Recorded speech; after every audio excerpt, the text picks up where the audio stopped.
예수 그리스도 이름으로 하나님 말씀 증거하겠습니다. 출애굽기 20장 16절 말씀 읽겠습니다. 출애굽기 20장 16절 같이 읽겠습니다. 출애굽기 20장 16절 같이 읽겠습니다. 내 이웃에 대하여 거짓 증거하지 말지니라. 십계명에 대해서 계속 살펴보고 있는데 오늘은 9번째 계명에 대해서 같이 상고하고 은혜를 받도록 하겠습니다. 십계명은 우리 모든 인류 도덕의 기초다. 이것은 해도 그만 안 해도 그만 하는 그 건의사항이 아니고 반드시 준행해야 되는 하나님의 권세가 부여된 명령이다. 이 말씀을 우리가 지금 몇 번 듣고 있습니다.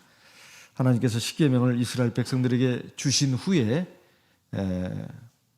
하나님이 이스라엘 백성들에게 이제 강림하시는 광경을 이스라엘 백성들이 보게 됐는데 지진이 일어나고 바위가 터지고 하늘에서 번개가 치고 천둥 소리가 들리고 그래서 그 시내 산에 모인 이스라엘 백성들이 다 두려워 떨었다고 기록하고 있습니다. 이것은 십계명의 그 배경에는 하나님의 위엄이 들어있고 하나님의 공의가 있다는 것을 보여주는 것입니다.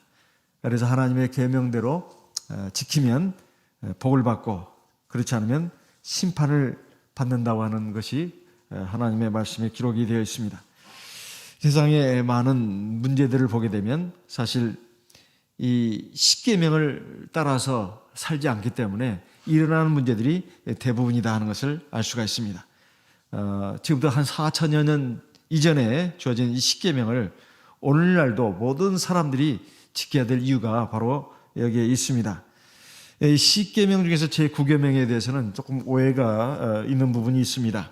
그게 뭐냐면 거짓말하지 마라. 이렇게 우리가 생각을 하고 이해를 하는 경우가 있습니다. 근데 십계명을 자세히 보시게 되면은 내 이웃에 대하여 거짓 증거하지 말지니라 이렇게 되어 있습니다. 킹 제임스 버전, 그러니까 흠정역 한글 번역본을 보게 되면 이렇게 되어 있습니다. 너는 이웃을 대적하여 거짓 증언하지 말라 이렇게 되어 있습니다. 너는 이웃을 대적하여 거짓 증언하지 말라. 쉬운 말로 다시 번역을 한다면 너는 이웃에게 거짓말로 이웃을 해치지 마라 이런 뜻입니다. 거짓을 말해가지고 이웃을 해치지 말라 이런 뜻입니다. 그러면 왜 이렇게 말씀했을까요? 세상을 살다 보면 우리가 진실한 말뿐만 아니라 거짓된 말을 많이 듣고 또 말하기도 합니다. 그런데 뭐 거짓말은 사실상 해서는 안 되는 말이죠. 그렇다면 모든 거짓말을 한다고 해가지고 또 하나님 앞에 구원을 못 받는가? 사실 성경에는 이 거짓말하는 것에 대해서 엄중히 경고하고 있는 말씀이 많습니다. 그중에서 대표적인 말씀은 계시록 21장 8절 말씀입니다. 같이 보시겠습니다. 계시록 21장 8절 계시록 21장 8절입니다. 그러나 두려워하는 자들과 믿지 아니하는 자들과 흉악한 자들과 살인자들과 행음자들과 술객들과 우상 숭배자들과 모든 거짓말하는 자들은 불과 유황으로 타는 못에 참여하리니 이것이 둘째 사망이라. 여기 보게 되면 세상 끝날 영원한 지옥 불에 들어갈 그 죄인들의 유형에 대해서 지금 여기에 말씀하고 있는데 그 중에 맨 마지막에 기록된 죄인들이 누구나 하면 바로 거짓말을 하는 자들이다. 또 모든 거짓말하는 자들이라고 되어 있습니다. 얼마나 참 무서운 죄인가 이런 생각이 들 정도입니다. 22장으로 보게 되면 계시록 22장입니다. 또 한 번 그 거짓말하는 자들이 받게 될 형벌에 대해서 말씀하고 있습니다. 계시록 22장 15절 개들과 술객들과 행음자들과 살인자들과 우상 숭배자들과 및 거짓말을 좋아하며 지어내는 자마다 성 밖에 있으리라. 이것은 성 밖에 있는단 말은 하늘나라 천성, 이 천국에 못 들어간다는 뜻입니다.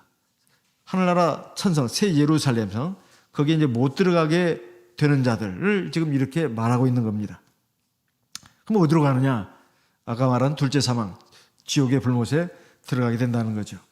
그러면 이 거짓말하는 자들의 이 거짓말에 이것은 모든 거짓말하는 자가 다 그러면 지옥불에 들어간다는 말인가? 그런 뜻은 아니고요. 그 정도가 매우 심각한 상태를 가리키는 겁니다. 만일 그렇게 이해를 하지 않으면 거짓말을 하는 자는 천국에 못 들어간다. 누구든지 간에 거짓말을 한 번이라도 한 사람이 있다면 천국에 못 들어간다. 지옥불에 들어간다. 이럴 것 같으면 누가 천국에 들어갈 수 있을까요? 만약에 여기 1,000명의 사람을 모아놓고 지금까지 살아오면서 거짓말을 한 번도 안 한 사람 한번 손 한 번 들어보라 그러면은 손들 사람이 있을까요? 만약에 한 사람이 손 들었다 칩시다. 그 1,000명 중에 한 사람이 그 거짓말입니다. 그러니까 거짓말을 하지 않고 산 사람은 없다는 거예요. 그러면은 무슨 거짓말이든 간에 그 해도 된다는 말인가? 그런 말은 아닙니다. 그런 말은 아니에요. 모든 죄가 다 불입니다. 나쁜 짓이에요. 거짓말도 당연히 해서는 안 되는 것이죠. 그렇지만은 사함을 받을 수 있는 거짓말이 있는가 하면 사함을 받지 못하는 거짓말도 있다 이 말이에요. 이것을 사망에 이르는 죄, 사망에 이르지 않는 죄 이렇게 구분을 하기도 합니다. 요한일서 5장 16절을 보겠습니다. 요한일서 5장 16절 제가 읽고 17절은 같이 읽겠습니다. 요한일서 5장 16절 누구든지 형제가 사망에 이르지 아니한 죄 범하는 것을 보거든 구하라. 그러면 사망에 이르지 아니하는 범죄자들을 위하여 저에게 생명을 주시리라. 사망에 이르는 죄가 있으니 이에 대하여 나는 구하라 하지 않노라. 그 다음에 17절 같이 읽습니다.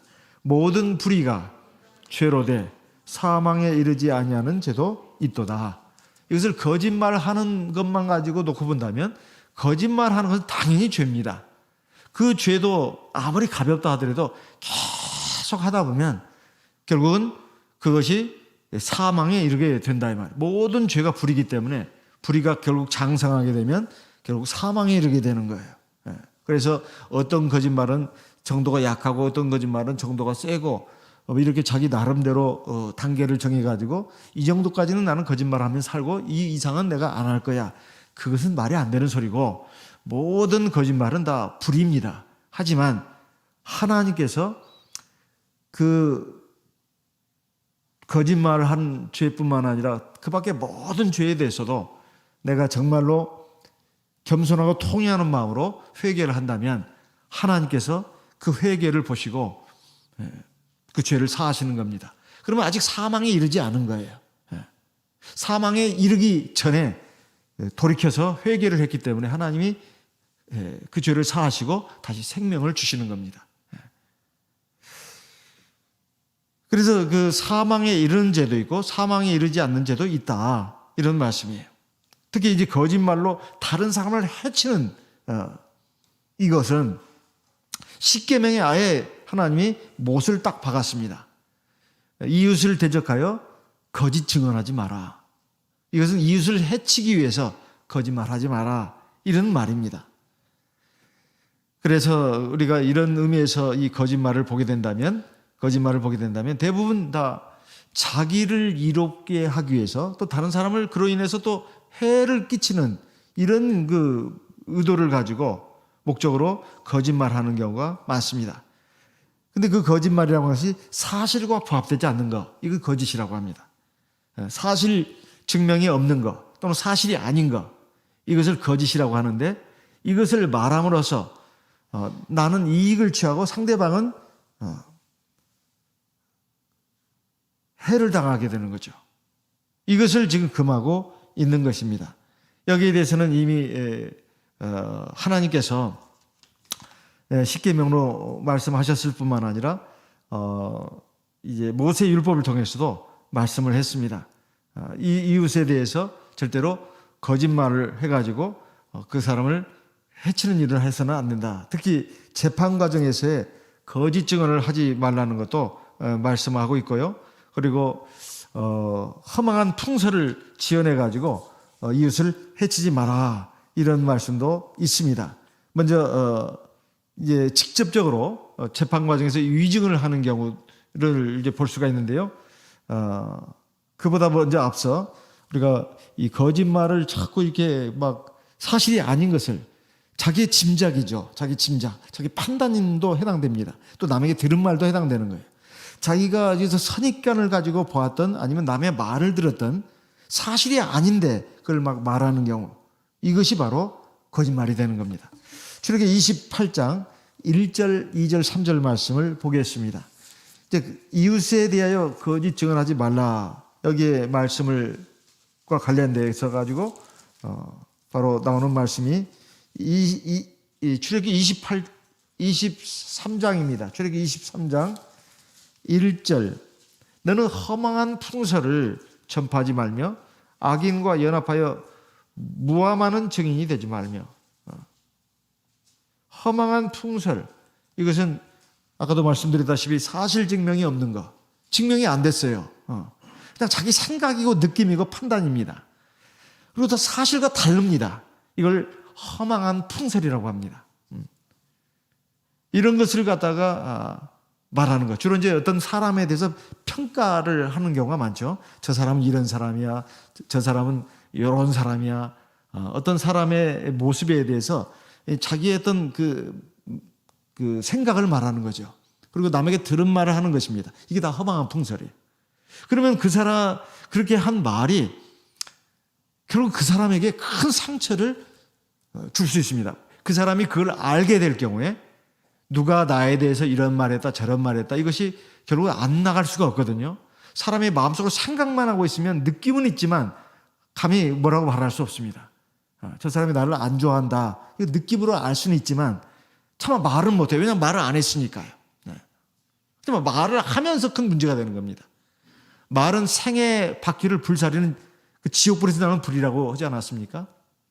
야고보서의 말씀에 보면 어쨌든 이 다른 사람에 대해서 이렇게 저렇게 말하는 것이 사실 증명이 안 된 것이고 사실과 다른 것일 경우에 그 정확한 판단은 오직 하나님만이 하실 수 있는 것임에도 불구하고, 물론 많은 사람이 그렇게 본다 하더라도 이런 말을 하게 될 경우에 결국 그 사람 당사자에게 큰 상처를 줄 수 있다는 겁니다.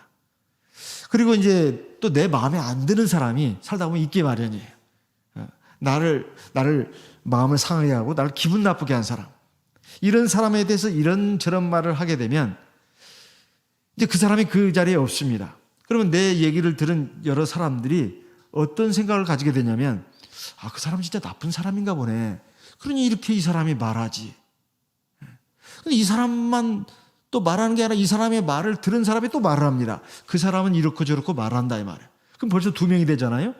그 말을 들은 사람이 또 얘기합니다. 갑이라는 사람이 이렇다 저렇다 하더라.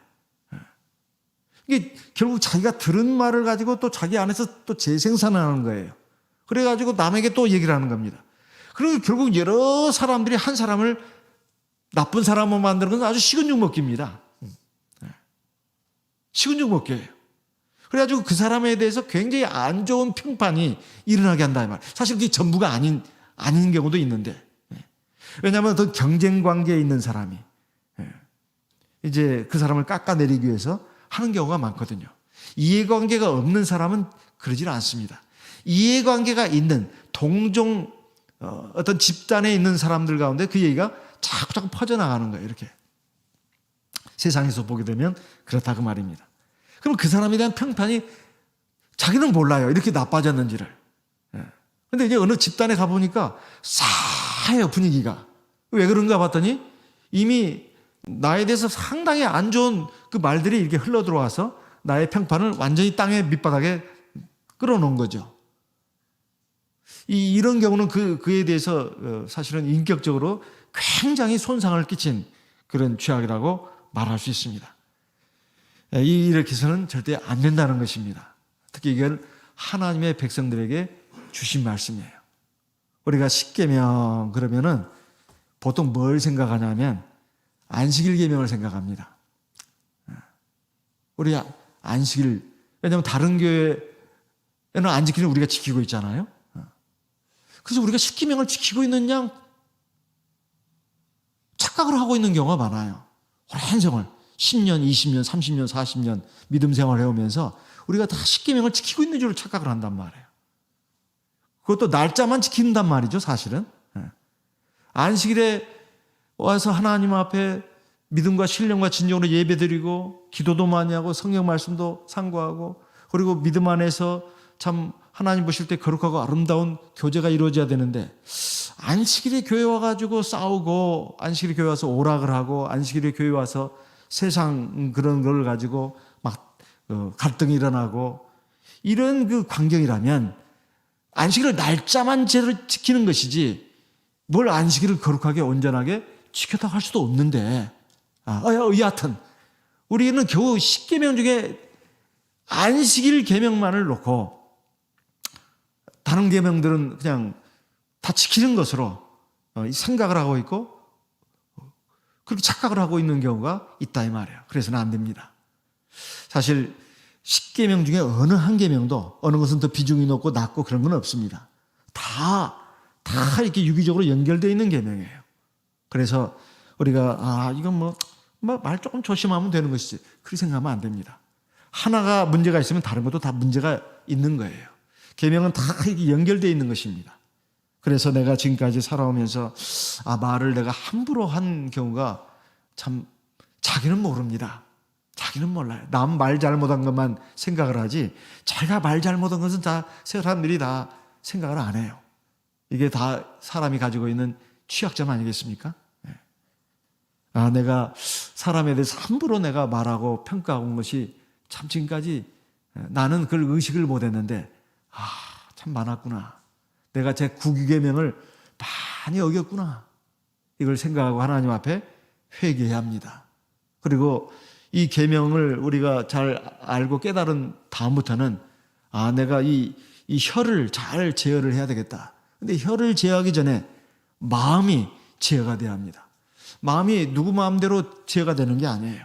사람이 자기 마음도 잘 못 다스립니다. 누구든 간에 바로 성령, 하나님의 영이 주관하셔야 합니다. 성령이 충만해져야 돼요. 그리고 하나님의 말씀이 있어야 합니다. 하나님 말씀이 마음판에 딱 새겨져 있어야 그 말씀이 항상 그 사람의 생각을 컨트롤합니다. 그리고 말씀만 있다고 해서 되는 것도 아니에요. 성령이 내 마음, 의지, 감정, 혀도 주관을 해야 합니다. 그러려면 성령이 충만해져야 돼요. 그래서 허다한 풍수를 전파하지 말라고 이렇게 말씀하고 있습니다. 그리고 악인과 연합하여 무함하는 증인이 되지 말라. 대체 누가 악인인지 누가 선인인지 이거 참 판단하기 어렵습니다. 대부분 사람들은 자기에게 잘해주는 사람을 이 사람 좋은 사람이겠군요 이 생각을 한단 말이에요. 무심코. 근데 하나님 보실 때 악인 경우가 있어요. 자기는 잘 미처 깨닫지를 못했죠. 미처 깨닫지 못하고 그 악인이 막 어떤 갑이라는 사람에 대해서 이런 말 저런 말 나쁜 말을 막 합니다. 그러면 그냥 무심코 그게 동조하는 경우가 있어요. 그러면 안 됩니다. 절대 안 돼요. 가만히 듣고만 있거나 그 사람은 말을 반박하기 어렵다면 가만히 듣는 것으로 끝내야 합니다. 같이 동조를 하면 안 된다 이 말이에요. 2절에 보면 다수를 따라 악을 행하지 말려. 지금 한 100명이나 한 10명이나 100명이 한 사람에 대해서 막 굉장히 나쁘게 말을 합니다. 그러면 나도 같이 휩쓸려가지고 그래야 되느냐? 그러면 안 된다는 거예요. 또 다수를 따라 부정당한 증거를 하지 말며 자기가 그 사람에 대해서 지금 정확히 알지도 못하는데 지금 여러 사람의 말만 듣고 섣불리 판단을 해가지고 단정을 내려버립니다. 이 사람은 그런 사람이야. 그래 만나자마자 그 사람을 그냥 이 말로 상처를 주고 깔기락거리고 깎아내리고 이런 경우가 세상에 많아요. 근데 그러면 안 된다는 것입니다. 더군다나 하나님의 교회에서 하나님 나라 갈 백성들은 절대 그러면 안 된다는 거예요. 그 다음에 3절에 보면 그 반대의 경우도 말하고 있습니다. 가난한 자의 송사라고 편벽되이 도하지 말지니라. 사람이 이런 경우가 있어요. 저 사람은 굉장히 힘이 세고 굉장히 잘난 사람입니다. 근데 여기 상대방은 그게 못한 사람이에요. 둘이 무슨 문제가 생겼어요. 그러면 그 힘이 강하고 잘난 사람은 왠지 안 이꺼워 보여요. 안 이꺼워 보여. 그리고 힘이 약하고 못 배운 사람은 나하고 좀 동료 의식이 있습니다. 그래가지고 이 사람을 그냥 편드는 경우가 있다 이 말이에요. 그것도 안 된다고 말해요. 그래서 하나님의 말씀이 얼마나 완벽한지 알 수가 있어요. 그 사람이 어떤 사람인지 그걸 판단하지 말고 사실인가 아닌가 이걸 가지고 바르게 판단해야 된다는 거예요. 그래서 약자라고 동정하는 마음으로 사실이 아닌 것을 편들어주고 옳다고 해서는 안 된다는 것입니다. 옳고 그런 것을 분별하는 것, 또 그 사람이 어떤 사람인가, 이것은 관계가 없다는 것을 알고 우리가 처신을 해야 된다. 그런 말입니다. 그리고 이제 재판에 들어가서는 더욱더 구체적인 말씀이 있습니다. 신명기 19장 15절. 신명기 19장 15절. 사람이 아무 악이든지 무릇 범한 죄는 한 증인으로만 정할 것이 아니요 두 증인의 입으로나 세 증인의 입으로 그 사건을 확정할 것이며. 이것은 하나님이 십계명을 주시고 나서 모세에게 입으로 말했습니다. 그것을 모세가 받아 적었어요. 그 율법 책이에요. 거기에 나오는 이제 규례입니다. 그러니까 어떤 사람이 죄가 있다, 나쁘다 했을 때 그걸 그대로 믿으면 안 된다는 거예요. 두세 사람의 증인이 있어야 된다는 것입니다. 근데 이 증인도 문제가 있을 수 있다는 거예요. 그래서 재판장은 18절입니다. 재판장은 자세히 사실하여 그 증인이 위증인이라 그 형제를 거짓으로 무함한 것이 판명되거든. 그러니까 그 두세 사람이 어떤 갑이라는 사람을 아주 나쁘게 이제 말했습니다. 재판장이 그걸 딱 들어보고는 그걸 그대로 받아들이면 안 된다는 거예요. 그 증인 두세 사람도 제대로 말했는가를 한번 따져봐야 된다는 것입니다. 그래가지고 그 증인들이, 두세 사람의 증인들이 잘못된 것을 말했다면 엄중하게 처벌하도록 규정하고 있다 이 말이에요. 19절. 그가 그 형제에게 행하려고 꾀한 대로 그에게 행하여 너희 중에서 악을 제하라. 그 위증을 한 사람들, 두세 사람의 그 위증을 한 거짓 증인들을 절대로 그만 놔두면 안 된다는 거예요. 그 거짓 증인들이 어떤 형제를 해하려고 했던 그 의도대로 그 거짓 증인들에게 벌을 내려야 된다. 이렇게 말씀하고 있습니다. 우리가 성경에서 보게 되면 이스라엘의 아합 왕이 그러지 않았습니까? 자기 지금 재산이 엄청 많아요. 논밭도 많습니다. 그런데도 그 왕궁 근처에 그 나봇이라는 사람의 포도원을 보고 너무 마음에 들었어요. 그래서 그 때문에 막 밥을 제대로 못 먹고 밤에 잠을 못 잡니다. 그 광경을 그의 아내 이세벨이 보지 않았어요? 왜 그러냐고 그러니까 내가 저 나봇의 포도원이 너무 갖고 싶은데 그걸 가질 수 없어서 내가 이렇게 그런다고 그러니까 왕이 맞습니까? 걱정하지 마십시오. 그래서 이세벨 악한 왕비가 두 명의 그 거짓 증인을 갖다가 내세워가지고 이 나봇이 하나님을 저주했다고 이런 거짓말을 하게 했습니다. 그래가지고 그냥 돌로 쳐 죽이지 않았어요? 나봇을. 열왕기상 21장 13절에 나옵니다. 열왕기상 21장 13절에 보면 이세벨 왕비가 이런 계책을 꾸며가지고 그 두 사람의 거짓 증인을 그 동네 불랑배입니다. 이런 그 증인을 내세워가지고 이 나봇을 죽이고 그것을 빼앗았어요. 나중에 하나님이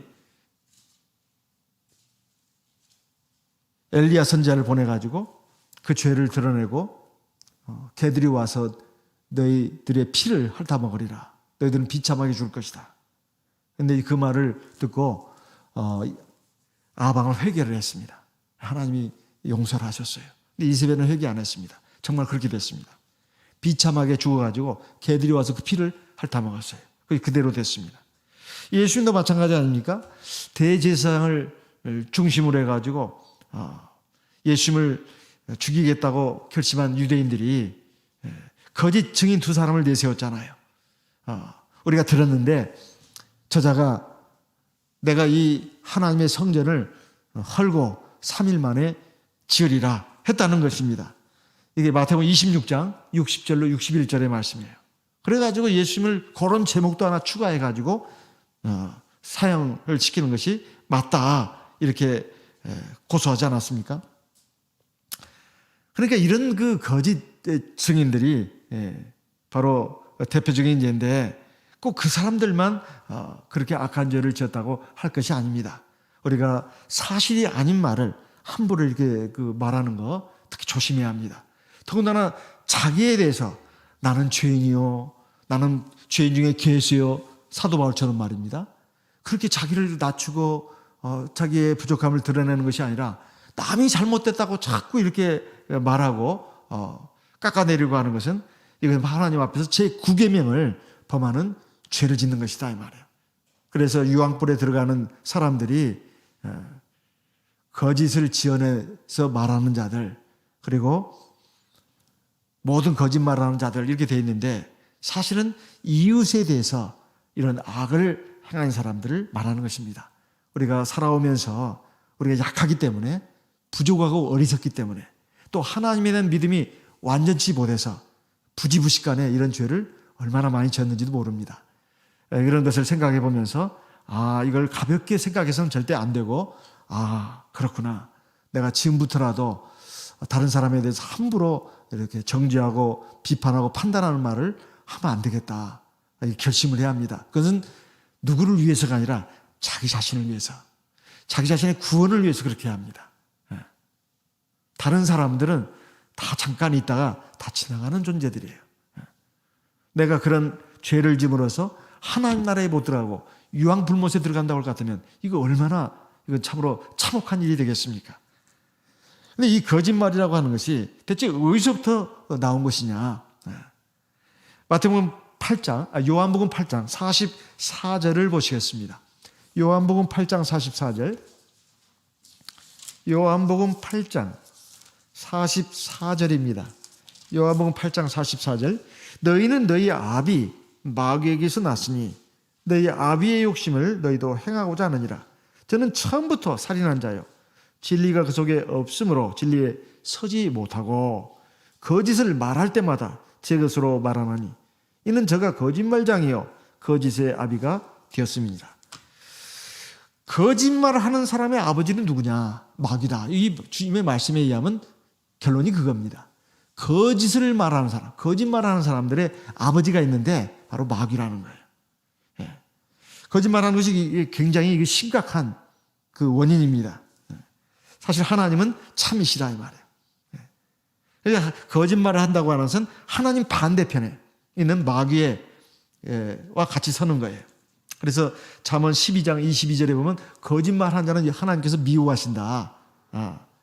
그리고 시편이나 잠언의 여러 군데에 보면 하나님은 입술에 거짓을 달고 사는 사람들을 굉장히 미워하시고 나중에 진노의 심판을 하신다고 분명히 말씀하고 있습니다. 그래서 우리가 이 거짓말로 남을 해치는 것에 대해서 사실 우리가 조심을 해야 합니다. 보통 우리가 하얀 거짓말이라는 말을 하는데 그건 사실 거짓말이라고 할 것이 아닙니다. 가령 내가 누구 집에 이제 방문했는데 아이고 이제 식사하세요 그러는데 폐를 끼치기 싫어가지고 제가 밥 먹고 왔습니다. 거짓말이잖아요. 그건 하얀 거짓말이라고 하잖아요. 그걸 거짓말이라고 하는 것은 아닙니다. 하나님께서 죄라고 정죄하는 그 거짓말은 남을 해치기 위해서 하는 거짓말을 말하는 거예요. 남에게 폐를 끼치지 않기 위해서 이렇게 하는 것을 갖다가 성경에서 말하는 그런 정죄하는 그런 거짓말로 보는 것은 아닙니다.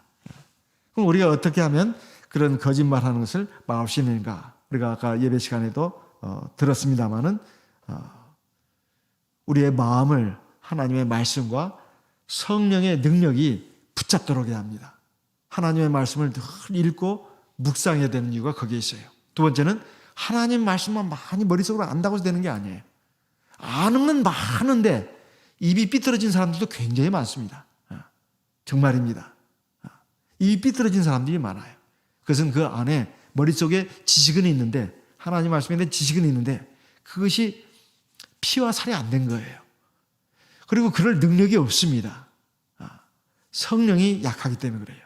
성령이 약하기 때문에, 성령이 미약하기 때문에 자기 성질대로 말하는 거예요. 그리고 자기 욕심이 발동하는 겁니다.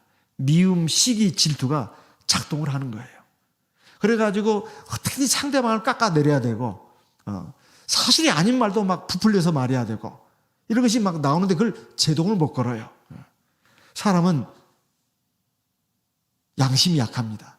죄성이 양심보다 더 강해요.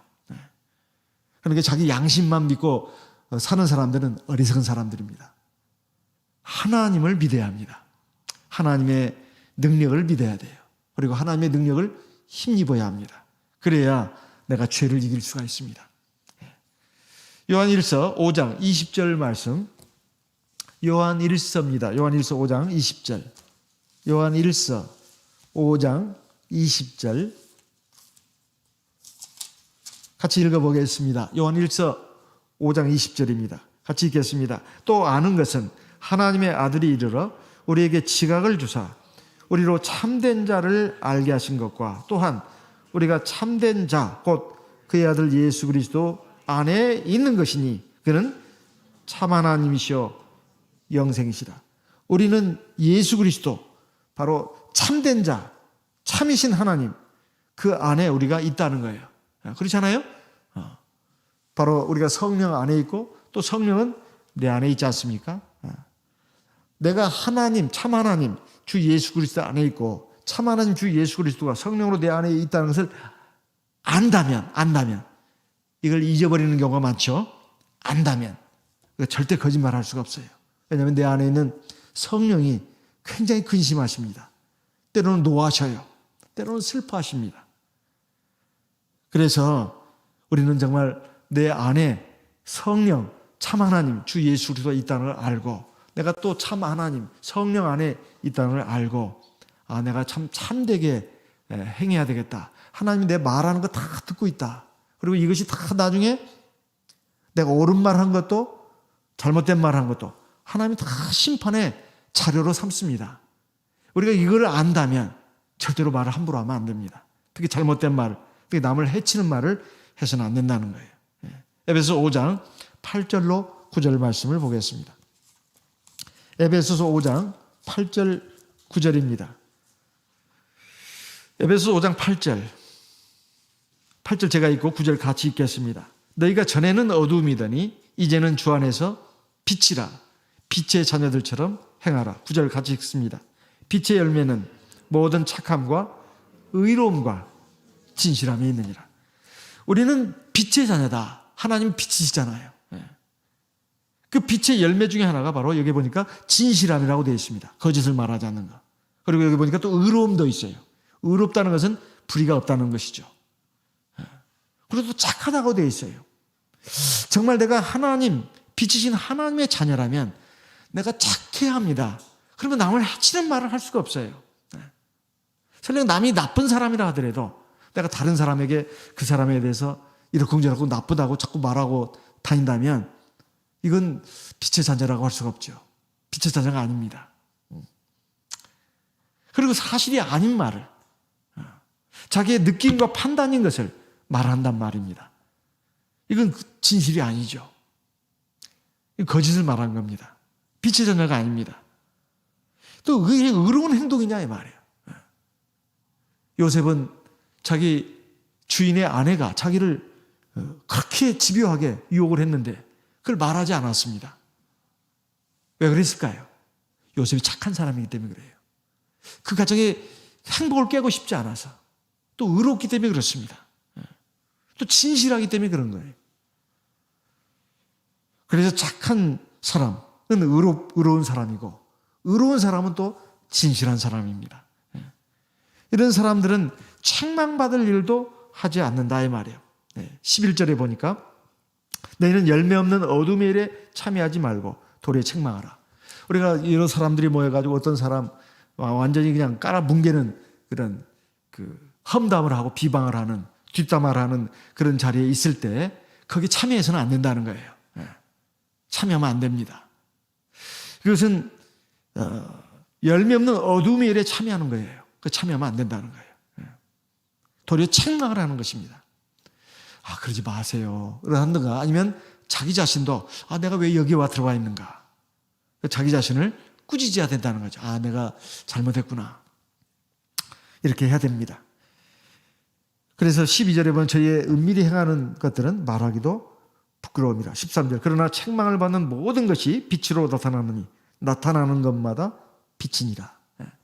우리 하나님의 백성들은 빛의 자녀이기 때문에 우리가 이 빛, 우리 참빛, 성령, 하나님 안에 내가 있고 내 안에 참빛, 성령, 참 하나님이 계시기 때문에 내가 빛의 자녀와 같이 정말 착하게 그리고 의롭게 그리고 진실하게 내가 하나님을 대하고 사람도 그렇게 대해야 되겠다. 이런 마음으로 가면 하나님이 참 기뻐하십니다. 당연히 하나님 나라에 들어가서 말할 것도 없거니와 상도 어마어마하게 큽니다. 뿐만 아니라 이 세상에서도 하나님이 함께 하십니다. 하나님 복을 주시는 거예요. 여러 가지로. 이건 꼭 먹고 알 먹고 아니겠습니까? 정말로 이것은 아주 최고의 복입니다. 저와 우리 모든 성도님들이 다 같이 그 길로 가기를 바랍니다. 이 시간 들으신 말씀을 기억하시고 우리 하나님 앞에 기도하겠습니다.